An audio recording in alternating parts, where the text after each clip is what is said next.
برحمتك يا أرحم الراحمين. وبعد. قال الله تبارك وتعالى في القرآن المجيد والفرقان الحميد: أعوذ بالله السميع العليم من الشيطان الرجيم. بسم الله الرحمن الرحيم.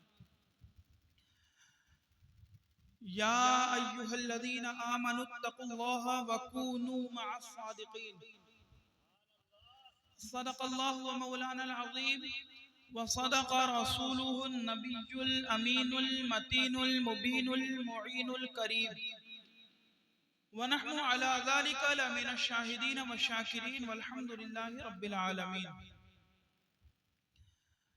آئیے سب سے پہلے ہم اور آپ حضور اکرم نور مجسم صلی اللہ علیہ وآلہ وسلم کی بارگاہ میں درود شریف کا نذران عقیدت پیش کریے. پڑھی بآواز بلند: اللہم صلی علی سیدنا شفیعنا و نبینا و مولانا محمد وبارک وسلم. صلو علیہ صلاۃ و سلام علیک یا رسول اللہ صلی اللہ علیہ وآلہ وسلم.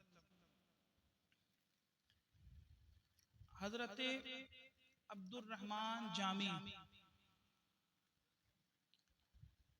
حضرت عبد الرحمن جامی رحمت اللہ تعالی علیہ کا کلام، اس سے میں اپنے گفتگو کی شروعات کرنا چاہتا ہوں تحدیث نعمت کے لیے. حضرت عبد الرحمن جامی رحمت اللہ علیہ فرماتے ہیں: منم ادنا ثنا خان محمد، منم ادنا ثنا خان محمد، غلام از غلامان محمد. سبحان اللہ.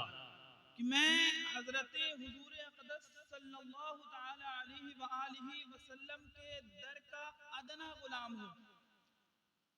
میں حضور اکرم صلی اللہ علیہ وآلہ وسلم کے در کا ایک ادنا چھوٹا سا غلام ہوں، اور ان کے غلاموں کے غلاموں کا غلام ہوں. منم ادنا ثنا خان محمد، غلام از غلامان محمد. اور فرماتے ہیں کہ محمد ہست مہمان خداوند، محمد ہست مہمان خداوند، دو عالم ہست مہمان محمد. کہتے ہیں کہ حضور اکرم صلی اللہ تعالی علیہ وآلہ وسلم اللہ رب العزت کے مہمان. آپ نے واقعہ معراج کی بارہا سنا ہوگا، اسی کی طرف اشارہ کرتے ہوئے فرماتے ہیں کہ محمد ہست مہمان خداوند، کہ حضور اکرم صلی اللہ علیہ وآلہ وسلم اللہ رب العزت کے در کے مہمان ہیں. دو عالم ہست مہمان خداوند، دو عالم ہست مہمان محمد. تمام دونوں کائنات، تمام کائنات حضور اکرم صلی اللہ علیہ وآلہ وسلم کے در کے مہمان ہیں. سبحان اللہ سبحان اللہ. دو عالم ہست مہمان محمد. اور کہتے ہیں کہ ہما عالم گدائے کوچے او، ہما عالم گدائے کوچے او، سکندر از گدایان محمد. کہ پوری دنیا حضور اکرم صلی اللہ علیہ وآلہ وسلم کے گلی کی گدا ہے. کہ مدینہ منورہ کی گلی کے گدا، گلی کے کام کرنے والے، گلی میں جھاڑو لگانے والے ہیں تمام. اور فرماتے ہیں سکندر از گدایان محمد، کہ سکندر اعظم بھی حضور اکرم صلی اللہ علیہ وآلہ وسلم کا در کا غلام ہے. اور کہتے ہیں کہ تمامی انبیاء و اولیاء، تمامی انبیاء و اولیاء نمک خوردند از خان محمد. کہ تمام انبیاء اور تمام اولیاء، تمام انبیاء اور تمام اولیاء حضور اکرم صلی اللہ علیہ وآلہ وسلم کے در کی نمک کھاتی ہے. حضور اکرم صلی اللہ علیہ وآلہ وسلم کے در کا نمک کھاتے ہیں تمام اولیاء اور انبیاء. اور فرماتے ہیں نہ تنہا ہست جامی ناد خوانم، نہ تنہا ہست جامی ناد خوانم، خدائے ما ثنا خان محمد. کہ تنہا ایک اکیلا جامی حضور اکرم صلی اللہ علیہ وآلہ وسلم کی مدح ثنا حضور اکرم صلی اللہ علیہ وآلہ وسلم کی نعت تنہا ایک جامی نہیں پڑھتا ہے، ہاں بلکہ حضور اکرم صلی اللہ علیہ وآلہ وسلم کی تعریف اللہ رب العزت خود کرتا ہے۔ یہ ہے حضرت عبد الرحمن جامی۔ ایک مرتبہ حضور اکرم صلی اللہ علیہ وآلہ وسلم کی شان میں حضور اکرم صلی اللہ علیہ وآلہ وسلم کی بارگاہ میں درود شریف ایک بار اور پڑھ لیجئے، اللہم صلی علی سیدنا و مولانا محمد مبارک وسلم، صلو علیہ صلاۃ و سلام علیکہ رسول اللہ صلی اللہ علیہ وسلم۔ صلی اللہ علیہ وسلم۔ اللہ رب العزت قرآن مجید فرقان حمید میں ارشاد فرماتا ہے کہ یا ایھا الذین آمنوا اتقوا اللہ وکونوا مع الصادقین۔ ایک مرتبہ حضرت امام جعفر صادق رضی اللہ تعالی عنہ اپنے مریدوں کے درمیان جلوہ گر تھے، مریدوں کو نصیحت فرما رہے تھے، اور نصیحت فرماتے فرماتے حضرت نے فرمایا کہ ایسی کون سی علامت ہے کہ جس انسان کے اندر پائی جائے اور وہ ایمان والا ہو۔ ایمان والا ہونے کے لیے کون سی علامت پائی جائے گی کہ پتہ چلے گا کہ یہ شخص ایمان والا ہے؟ تو لوگوں نے بڑے بڑے طریقے بتائے کہ کوئی شخص ایسا ہوگا، کوئی شخص ایسا ہوگا، کوئی داڑھی رکھا ہو، ٹوپی پہنا ہو، کرتا پاجامہ پہنا ہو، اسلامک لباس پہنا ہو، ایسا ہوگا تو ایمان والے کی دلیل ہے۔ حضرت جعفر صادق فرماتے کہ نہیں، ایمان والا ہونے کی دلیل یہ نہیں ہے کہ اس کے چہرے پر داڑھی ہو۔ ایمان والا ہونے کے لیے یہ ہرگز ضروری نہیں ہے کہ اس کے سر پہ ٹوپی ہو۔ ایمان والا ہونے کے لیے یہ بھی ضروری نہیں ہے کہ وہ کرتا پاجامہ پہنے۔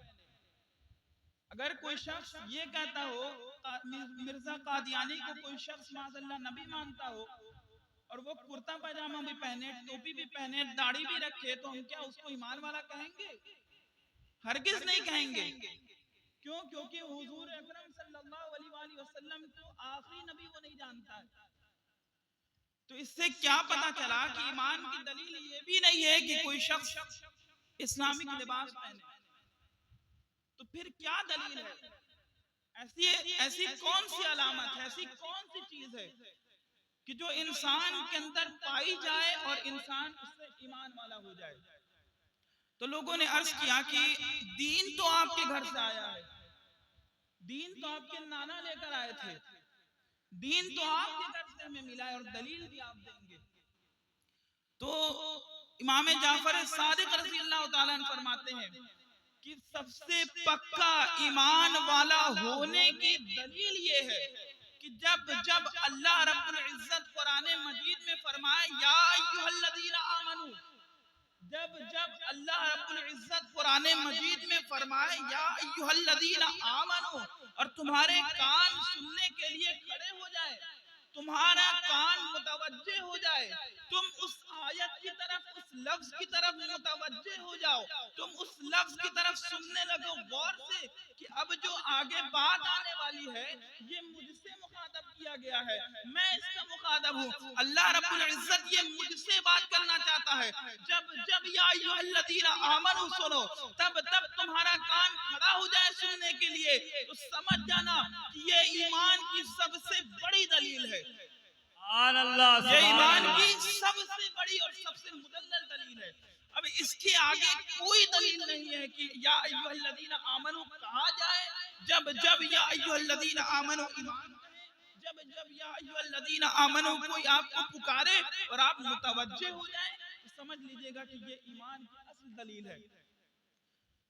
اب ایمان آ گیا، غور سے سن لیا گیا کہ یا ایھا الذین آمنو لفظ آ گیا ہے، اب غور سے سن لیا۔ اب اللہ رب العزت فرماتا ہے اتقو، تقوی اختیار کرو، اپنے اندر پاکیزگی لاؤ، اللہ سے ڈرو، اللہ کا خوف اپنے دل کے اندر لاؤ۔ اس کی بھی میں ایک مثال دیتا ہوں۔ ایک بہت بڑے بزرگ گزرے ہیں، حضرت شیخ شہاب الدین سہروردی رحمۃ اللہ علیہ۔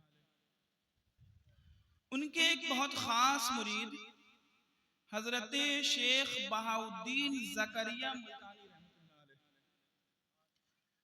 شیخ الشیوخ شیخ شہاب الدین سہروردی کی خانقاہ میں جب شیخ زکریا بہاؤالدین زکریا ملتانی رحمۃ اللہ علیہ جب مرید ہونے کے لیے جاتے ہیں اور شیخ الشیوخ جب ان کو مرید کرتے ہیں تو مرید کرتے ساتھ ہی فوراً خلافت دے دیتے ہیں. تو ان کی خانقاہ میں بہت سارے ایسے لوگ تھے کہ جو 3 مہینے سے 6 مہینے سے 9 مہینے سے 3 سال سے ان کی خانقاہ میں عبادت اور ریاضت کر رہے تھے اور حضرت ان کو خلافت نہیں دے رہے تھے. 3 سال سے لوگ حضرت کی خانقاہ میں عبادت اور ریاضت میں لگے ہوئے تھے, حضرت کی خدمت میں لگے ہوئے تھے, لیکن حضرت اس کو خلافت نہیں دے رہے تھے. اور وہ لوگ بڑا اچنبھا ہو جاتے ہیں, بڑا حیران ہوتے کہ ایک شخص آیا جس کی عمر کم ابھی 24-25 سال ہے, اس شخص کے آتے ساتھ ہی حضرت نے اس کو مرید کر دے خلافت دے دیا. کیا وجہ ہے؟ سب بہت ناراض ہو جاتے ہیں. تو حضرت کو پتہ چلتی ہے ایک بات کہ جو زکریا ملتانی آئے ہیں ملتان سے, ان کو میں نے خلافت دیا ہے تو لوگ خفا ہو گئے ہیں. تو حضرت نے تمام اپنے مریدین کو, تمام جتنے بھی مرید جو خلافت لینے کے لیے آئے تھے, تمام کو جمع کیا اور تمام لوگوں کو جمع کرنے کے بعد ایک ایک کبوتر حضرت نے سب کو دیا اور کہا کہ اس کبوتر کو ایسی جگہ ذبح کر کے لاؤ کہ جہاں پہ اس کبوتر کو کوئی نہ دیکھ رہا ہو. تو 3 مہینے والے بھی چلے گئے, 3 سال والے بھی چلے گئے, 6 مہینے والے بھی چلے گئے, 1 سال والے بھی چلے گئے, اور حضرت زکریا ملتانی بھی چلے گئے. کچھ لوگ 1 گھنٹے بعد آئے, کچھ لوگ 2 گھنٹے بعد آئے, کچھ لوگ چند گھنٹے بعد آئے, کچھ لوگ 8 گھنٹے, اس طرح مطلب 24 گھنٹے کے اندر میں, ایک دن کے اندر میں لوگ ذبح کر کے کبوتر لے کر آ گئے. اور سب سے آخر میں دیکھیں کہ ابھی زکریا ملتانی ابھی تک نہیں آئے ہیں. حضرت نے کہا کہ زکریا ملتانی کدھر ہے, اس کو بلا کے لاؤ. تو حضرت بہاؤالدین زکریا ملتانی زندہ کبوتر کو لے کر آ جاتے ہیں, اس کو ذبح نہیں کرتے ہیں.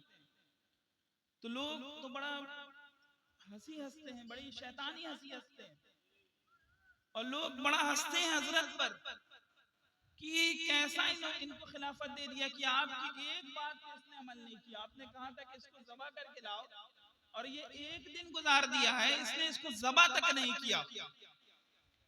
تو حضرت بہاؤالدین زکریا ملتانی سے شیخ الشیوخ کہتے ہیں کہ تم نے ذبح کیوں نہیں کیا؟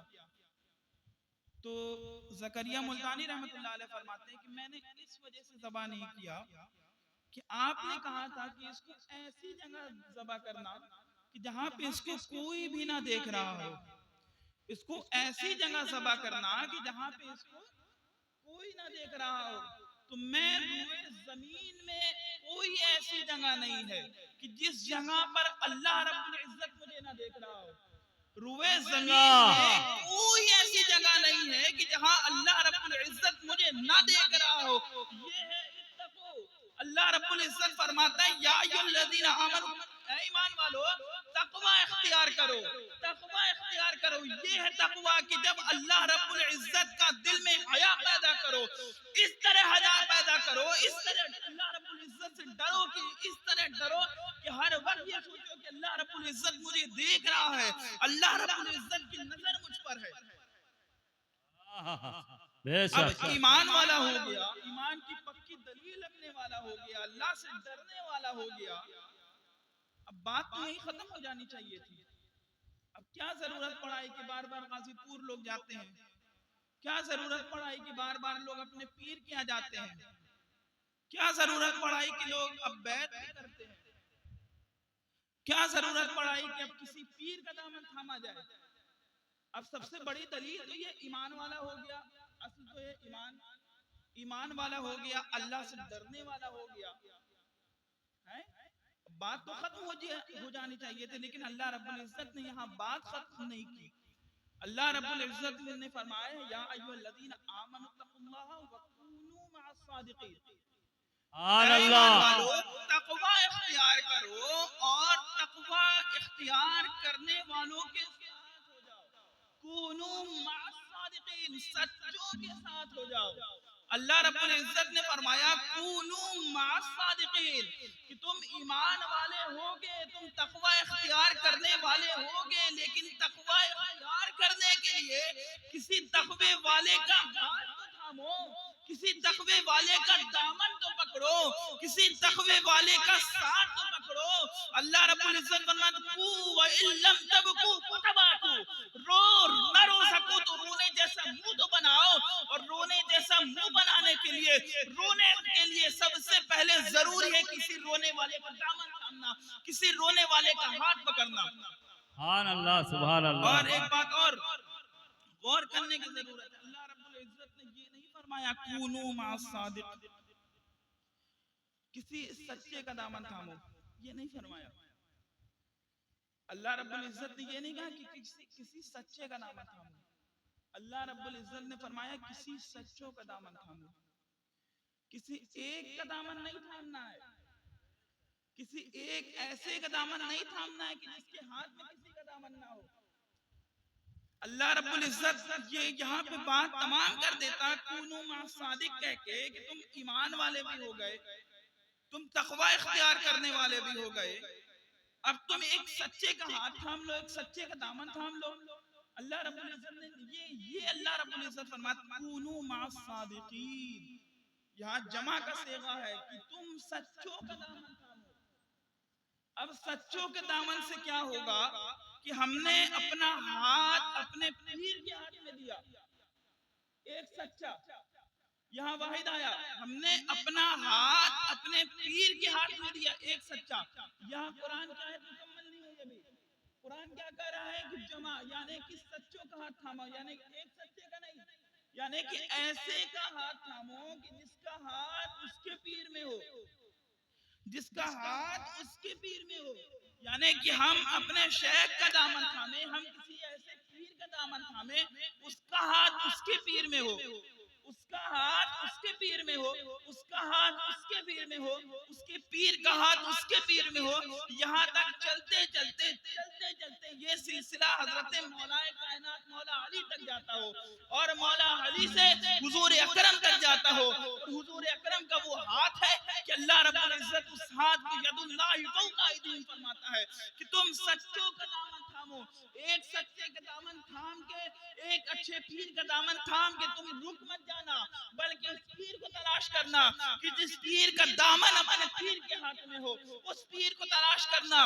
کہ جس سے تمہارا سلسلہ حضور اکرم صلی اللہ علیہ وآلہ وسلم تک جا کر پہنچتا ہو، حضور اکرم صلی اللہ علیہ وآلہ وسلم کا ہاتھ تمہارے ہاتھ میں آ جائے، ایسے پیر کا دامن تھامنا۔ اور ہم نماز میں کیا دعا کرتے ہیں؟ ہم قرآن مجید جب پڑھتے ہیں سب سے پہلے کون سی سورہ پڑھتے ہیں؟ سورہ فاتحہ۔ نماز جب ہم پڑھتے ہیں نماز میں سب سے پہلے قرآن کی آیت کون سی پڑھتے ہیں؟ سورہ فاتحہ۔ سورہ فاتحہ میں ایک آیت ہے اہدنا الصراط المستقیم، اہدنا الصراط المستقیم، اے اللہ ہمیں سیدھے راستے پر چلا، اے اللہ ہمیں سیدھے راستے پر چلا۔ آپ کو یہاں سے مان لیجئے ایک مثال کے طور پہ مالدہ جانا ہو تو آپ کسی سے مالدہ کا راستہ پوچھ لیجئے کہ ہمیں مالدہ جانا ہے، وہ بتا دے گا، اس کے بتائے ہوئے راستے سے آپ صحیح سے نہیں پہنچ پائیے گا۔ اسی کی طرف اللہ رب العزت یہاں پہ اشارہ کر رہا ہے اہدنا الصراط المستقیم، اے ایمان والو اہدنا الصراط المستقیم، کہ اے اللہ رب العزت مجھے سیدھے راستے پر چلا۔ اب سیدھے راستے پر چلنا کسی بغیر وسیلے کے، کسی کا بغیر ہاتھ تھامے، کونوا مع الصادقین کے بغیر آپ سیدھے راستے پر نہیں چل سکتے۔ اگر سیدھے راستے پر چل سکتے تو آیت یہ سورہ یہیں پہ ختم ہو جاتی اہدنا الصراط المستقیم پر۔ اس سے پتہ یہ چلا کہ سیدھے راستے پر چلنے کے لیے کسی سیدھے راستے والے کا دامن تھامنا پڑتا ہے۔ اسی آیت کے بعد جو آیت آتی ہے اس میں اللہ رب العزت فرماتا ہے صراط الذین انعمت علیہم، سبحان اللہ سبحان ان کے اللہ۔ راستے پر چلا، ان کے راستے پر چلا کہ جن پر تیرا انعام ہوا، جن پر تو نے اپنی رحمت نازل فرمائی، جن پر تو نے اپنا انعام و اکرام نازل فرمایا۔ اب آئیے 5ویں پارے میں اللہ رب العزت کیا فرماتا ہے؟ انعم اللہ علیہم من النبیین والصدیقین والشہداء والصالحین، کہ اللہ رب العزت نے انعام نازل فرمایا نبیین پر، جو انبیاء کرام ہیں، انبیاء کرام علیہ السلام کی ذات ہے، اللہ رب العزت ان کے اوپر انعام نازل فرمایا۔ اور آگے فرمایا انعم اللہ علیہم من النبیین والصدیقین، اور جو صدیقین ہیں، اللہ رب العزت صدیق نہیں فرمایا،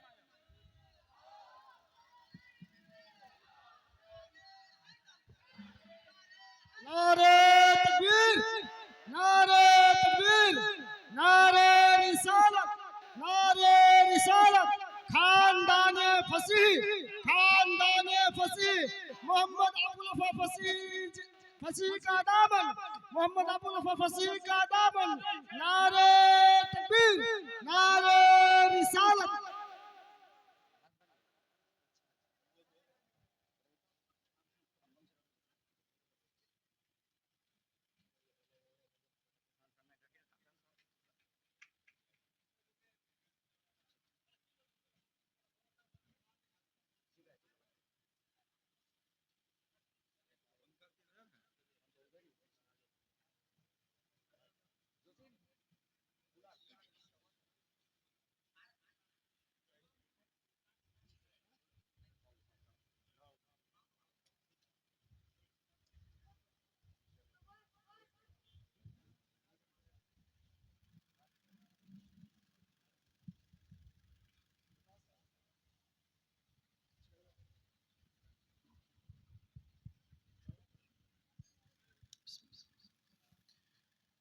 اللہ رب العزت فرماتا ہے انعم اللہ علیہم من النبیین، رب العزت نے انعام یافتہ کن لوگوں کو بنایا، ان کا ذکر ہو گیا۔ اللہ رب العزت فرماتا ہے انعم اللہ علیہم من النبیین، کہ اللہ رب العزت نے انبیاء کرام پر، نبیین پر اپنا انعام نازل فرمایا، اور فرمایا من النبیین والصدیقین، اور اللہ رب العزت تمام سچوں پر، اللہ رب العزت تمام سچوں پر اپنا انعام نازل فرمایا، والصدیقین والشہداء والصالحین، اور اللہ رب العزت تمام شہداء پر، جتنے بھی اللہ رب العزت کی راہ میں شہید ہوئے ان پر اللہ رب العزت نے انعام نازل فرمایا، اور والصالحین، اور جو نیک بندے ہیں، جو اللہ رب العزت کی یاد میں اپنا زندگی بسر کرتے ہیں،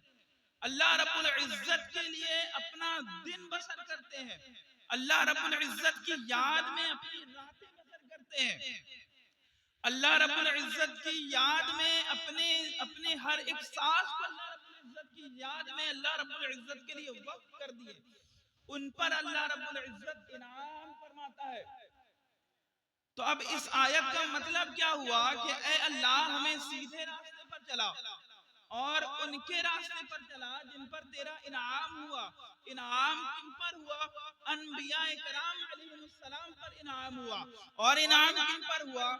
جو سچے ہیں، جو اللہ رب العزت کی راہ میں جو سچ بولا کرتے ہیں، جو اپنے دین میں، اپنے ایمان میں سچ بولتے ہیں، جو اپنے ایمان میں جو سچے ہیں، اللہ رب العزت ان کو انعام نازل فرمایا، ان پر اپنا انعام نازل فرمایا، اور ادھر کہہ رہے ہیں کہ ان کے راستے پر چلو، یعنی کہ تم بھی سچے بنو، تم بھی اپنے ایمان میں، اپنے دین میں، اپنے مذہب میں تم سچے بنو۔ اور فرمایا والشہداء والصالحین، اور جتنے شہداء ہیں، جتنے بھی شہداء ہیں، ان پر اللہ رب العزت نے انعام نازل فرمایا، اور جو صالحین ہیں، جو نیک بندے ہیں، جو اللہ کے ولی ہیں، جو اللہ کے قریب بندے ہیں، اللہ رب العزت ان پر اپنا انعام نازل فرماتا ہے۔ اپنا انعام اللہ رب العزت نیک بندوں پر نازل فرماتا ہے۔ اور ایک نیک بندے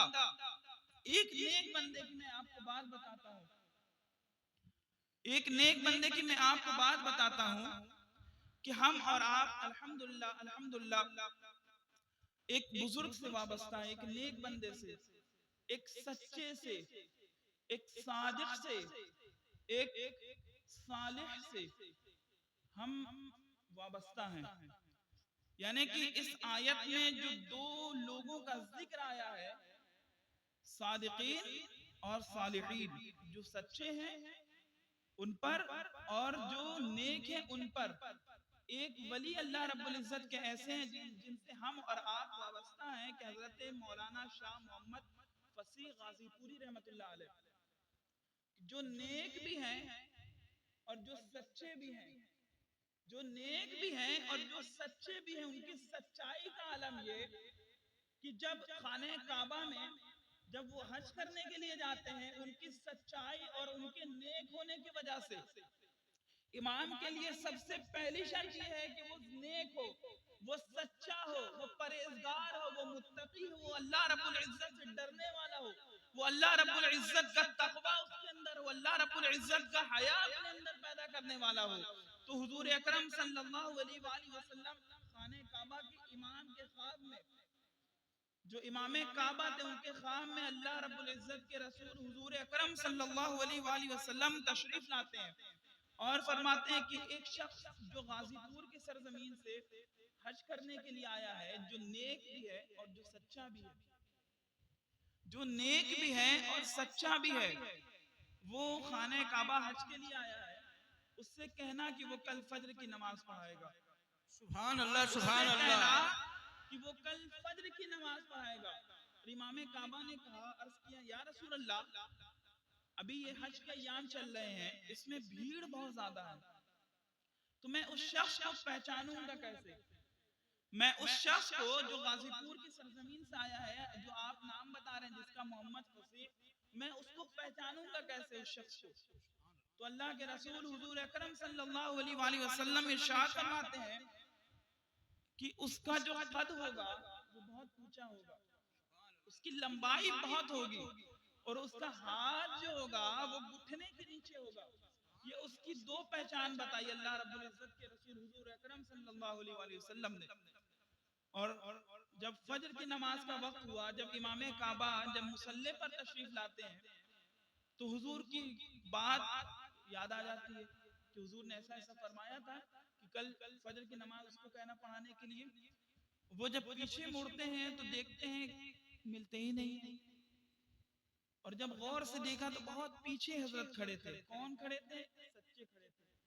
کون کھڑے تھے؟ صادق کھڑے تھے اور صالح کھڑے تھے، جن پر اللہ رب العزت نے اپنا انعام نازل فرمایا، اور جن کے طریقے پہ ہمیں چلنے کی، جن کے طریقے پہ ہمیں چلنے کی اور جن کے طریقے پہ ہمیں رہنے کی اللہ رب العزت نے ہمیں ترغیب دلائی. کہا گیا اہدنا الصراط المستقیم، ان کے راستے پر چلو جن پر انعام ہوا. میں سیدھے راستے پر چلا، صراط الذین انعمت علیہم، ان کے راستے پر جن پر انعام ہوا. تو امام کعبہ حضرت مولانا شاہ فصیح غازی پوری رحمت اللہ علیہ کو بلاتے، اشارہ کرتے کہ آپ آئیے. تو لوگ ہٹنے لگتے ہیں. امام کعبہ نے جب اشارہ کیا، حضرت جب آنے لگے تو لوگ ہٹنے لگے. لوگ ہٹنے لگے، لوگ ہٹنے لگے. حضرت نے نماز پڑھائی خانہ کعبہ میں. فجر کی نماز حضرت نے خانہ کعبہ میں پڑھائی، اور پہلی رکعت میں سورہ فاتحہ کے بعد سورہ یاسین کی تلاوت فرمائی. پہلی رکعت میں سورہ فاتحہ کے بعد سورہ یاسین کی تلاوت فرمائی، اور دوسری رکعت میں سورہ فاتحہ کے بعد سورہ اعلیٰ کی تلاوت فرمائی. ہم اور آپ، اللہ رب العزت فرماتا ہے کہ اہدنا الصراط المستقیم، اللہ رب العزت فرماتا ہے کہ اے اللہ ہمیں سیدھے راستے پر چلا. صراط الذین انعمت علیہم، ان کے راستے پر جن پر تیرا انعام نازل ہوا. اب اللہ رب العزت کا انعام ہمارے شیخ پر نازل ہوا کہ نہیں ہوا؟ اللہ رب العزت کا انعام ہمارے پیر و مرشد پر نازل ہوا کہ نہیں ہوا؟ ہم جس بزرگ سے وابستہ ہیں ان پر اللہ رب العزت کا انعام ہوا کہ نہیں ہوا؟ اور ہمیں دعویٰ ہے، ہم بہت بڑے دعوے دار ہیں کہ ہم فصیحی ہیں. ہمیں فصیحی ہونے کا بہت بڑا دعویٰ ہے، اور یہ دعویٰ اس وقت تک مکمل نہیں ہوتا کہ جب تک ہر فصیحی کو نماز پڑھنے نہیں آئے. کیونکہ فصیح ہونے کا اصل مقصد، فصیح ہونے کا سب سے بڑا مقصد، فصیح ہونے کا سب سے نعرہ تکبیر، نعرہ تکبیر، نعرہ رسالت، نعرہ رسالت۔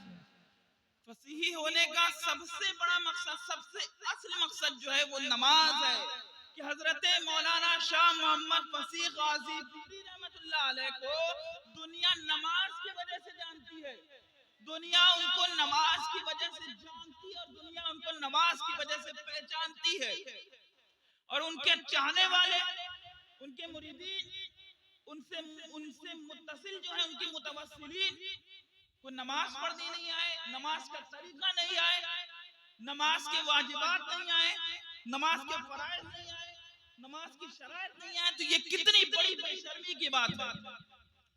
اصل جو ہے وہ نماز ہے۔ حضور اکرم صلی اللہ علیہ وآلہ وسلم نے ایک بزرگ کو صالح ہونے کی وجہ سے، نیک ہونے کی وجہ سے، سچے ہونے کی وجہ سے نماز کے لیے آگے بڑھا دیا، کہا کہ یہ غازی پور سے ان کو نماز پڑھاؤ، یہ نماز پڑھائیں گے، اور ان کے مرید جو ان سے محبت کا دعویٰ کرتے ہیں، دن رات نعرہ لگاتے ہیں کہ فصیح کا دامن نہیں چھوڑیں گے۔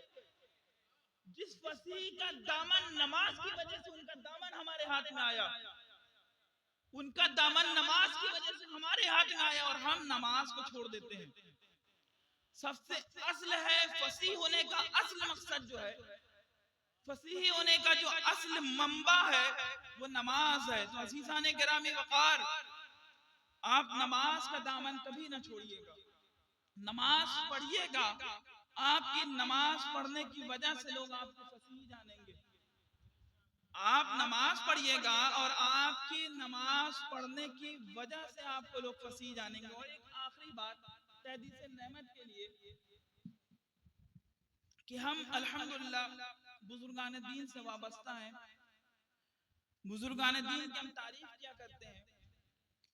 اعلیٰ حضرت فاضل بریلوی رحمت اللہ علیہ، ہم ان کو بزرگ مانتے ہیں، مجدد صدی کے اعلیٰ حضرت رحمت اللہ تعالی علیہ نے علماء حرمین سے اپنے جن فتاوے پر، بہت تاریخی جملہ میں کہہ رہا ہوں، کہ اعلیٰ حضرت رحمت اللہ تعالی علیہ نے اپنے فتاوے پر جن علماء حرمین سے دستخط لیا، اعلیٰ حضرت کا فتاوہ جن علماء حرمین سے اعلیٰ حضرت نے فتویٰ لیا، اعلیٰ حضرت نے اپنے فتوے میں جن علماء حرمین سے دستخط کروائی، ان علماء حرمین کے امام کا نام محمد فصیح ہے۔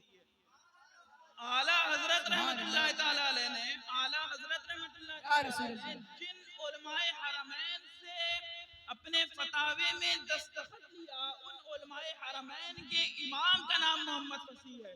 امام الحرمین اس امام کا نام ہے۔ تو ہمیں اس بات پر فخر ہونا چاہیے کہ ہم ایسے پیر کے، ایک ایسے پیر سے وابستہ ہے، ایسے پیر کے ہم مرید ہیں کہ جن کے مقتدی سے وقت کا مجدد اپنے فتاوے پر دستخط لیا کرتا ہے۔ تو ہمیں بہت فخر کی بات ہے، لیکن یہ فخر کی بات اس وقت ہوگی جب ہم خود نماز پڑھیں گے۔ تو اللہ رب العزت کی بارگاہ میں دعا ہے کہ ہمیں نماز پڑھنے کی توفیق عطا فرمائے، ہمیں دین پر چلنے کی توفیق عطا فرمائے، ہمیں شریعت پر چلنے کی توفیق عطا فرمائے، ہمیں علم دین حاصل کرنے کی توفیق عطا فرمائے۔ وما علینا الا البلاغ۔